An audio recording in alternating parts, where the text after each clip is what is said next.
Today we're going to be playing Can You Survive? Nope.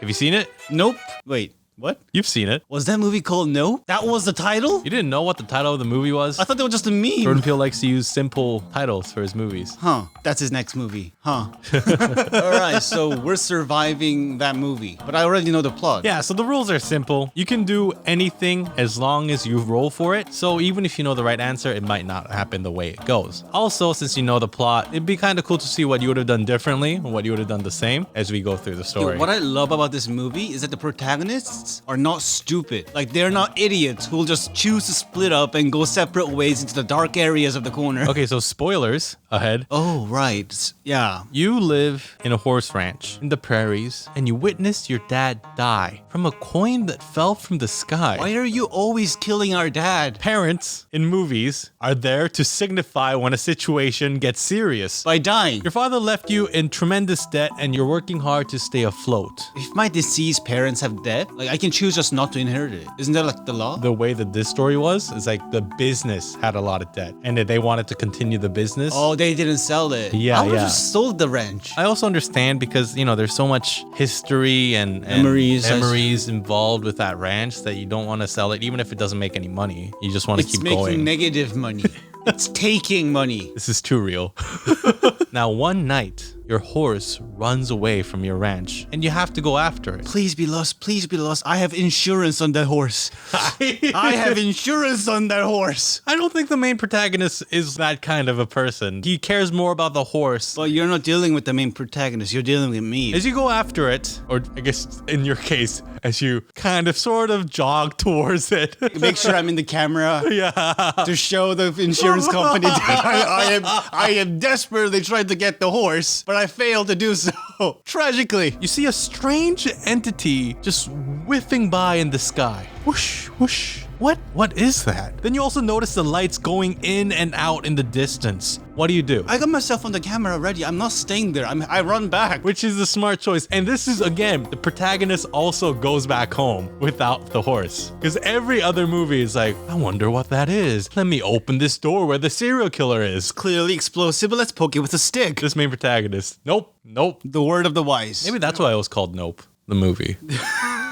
Sorry. That doesn't even make any sense. You hear your horse neigh in the distance. No! When you look, you see kind of like this tornado forming, and then the horse's neigh all of a sudden disappears. You never see that horse ever again. Whirlwind came and it took my horse away. Also, Daniel's there as your brother to help you along the way in this quest. Okay, brother, call the police. Is that a UFO? Daniel says. Don't look at it. If that's an UFO, we could make money off of this. If that's an UFO, it's an alien species with technology powerful enough to space-time travel. If we try to film it or approach it with any kind of technology, they will detect it and try to erase us. But if we get a UFO footage, we can go on Oprah. Let's go to the store and buy a bunch of cameras. Because up until now, we didn't have any. And I guess then your whole joke about the insurance camera thing makes no sense. But whatever. Like, we need a better camera. Let's go with that. That guy on the counter kind of looks familiar. Orange hair. Is that Timmy? It is. He will also help us and set the cameras for us and everything. Timmy, with your reputation, if you go along with this, you will die again.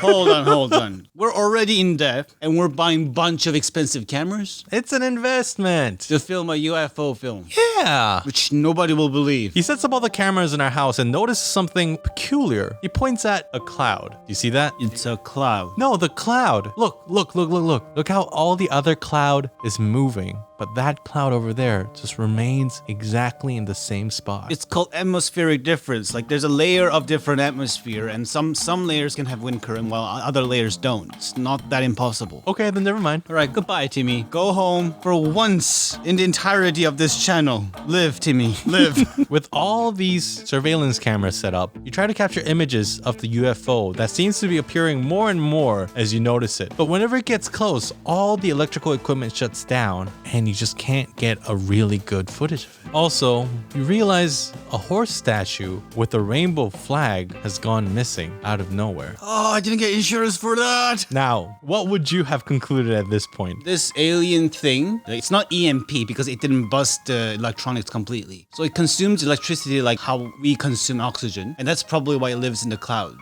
So if it's like a really clear day, that thing can't move. Like I should try to capture it or at least get a film of it when it's a very clear day. So that's not a bad theory, right? But then I don't know how the main protagonist did this. But he all of a sudden realizes this isn't a spaceship. It's actually a life form. It's an extraterrestrial entity. And it thinks that this place, this ranch, this entire area is its own territory. And how the hell did it survive in the vacuum? If it's a living thing, it cannot survive in vacuum. I don't think we're supposed to question the alien itself. My conclusion is that it can be poison and it can be full. Wait, I thought we were just gonna take a picture of it. Why are we trying to poison it? Imagine how much money I can make if I capture it.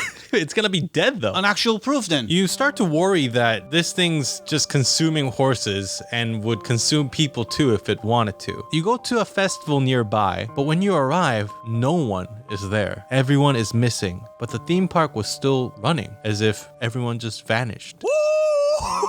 There is no way you would be happy in that It's a situation. free attraction. All of a sudden, you see it. You really see it. The extraterrestrial being is right on top of you. It creates a whirlwind and sucks in the horse like a vacuum, and it consumes it. I also don't know how they figured this out, but they also realized that it's scared of rainbow flags now. Was that a thing? Yeah. The thing's scared of rainbow flags? It ate that horse statue with the rainbow flag on it, and also they saw the flying saucer, and then like there was a rainbow flag just dangling, and which means that it couldn't digest it. Then they all of a sudden concluded that, oh, that thing's not gonna eat anything with a rainbow flag anymore. Yeah, I couldn't make sense with that. Like, Also, just another fact, if you don't make eye contact with it, it's not gonna suck you in. The way like the protagonist figures that out, it's like, oh, if it's a extraterrestrial life form and it behaves like a predator and it's a territorial predator, if you just don't make eye contact with it, it won't eat you. As if it would be the same. and that's not even 100% accurate. The whole idea of turning your eyes away from the creature and thinking it'll just go away is just absurd as well. That's not Right? how Earth predator biology works. Okay, we're sounding like we didn't like the movie. We loved the movie. It's absurd and funny. It's sort of a movie you should put your brain aside and then watch. I disagree with that. I think it makes a lot of metaphors in between, analogies and similes of imagery and parallel of things. But in terms of just protagonists figuring things out,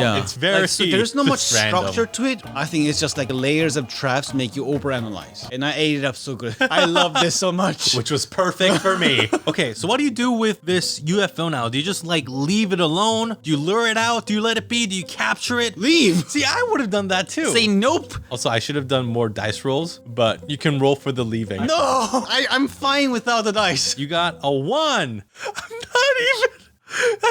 I will screw you, I Skynet. feel like I need to start recording my screen because it's just so absurd. But it's funnier for the video, so let's do it. Not only do you stay, but since you got a 1, you do the polar opposite. You're gonna now lure it out. You're gonna try to capture it just like the main protagonist. How do you do this? And I gave you all the hints that are necessary to capture it while being safe. Sort of. My plan is to get a lot of flowers, the powder. For a second, I thought you meant like the plant Floral flower. No. And once it starts creating a whirlwind and makes the powder just scatter in the atmosphere, I ignite it. Flowers don't ignite. There's something called the dust explosion. Rapid combustion created as like a chain reaction between tiny particles in the atmosphere. So how do you even lure it out? I look straight into its eyes. Come and get me. How are you gonna ignite it? Lighter. You think a lighter is gonna work in a tornado? You're gonna have to get a 6 No, to make that work. not a lighter then. There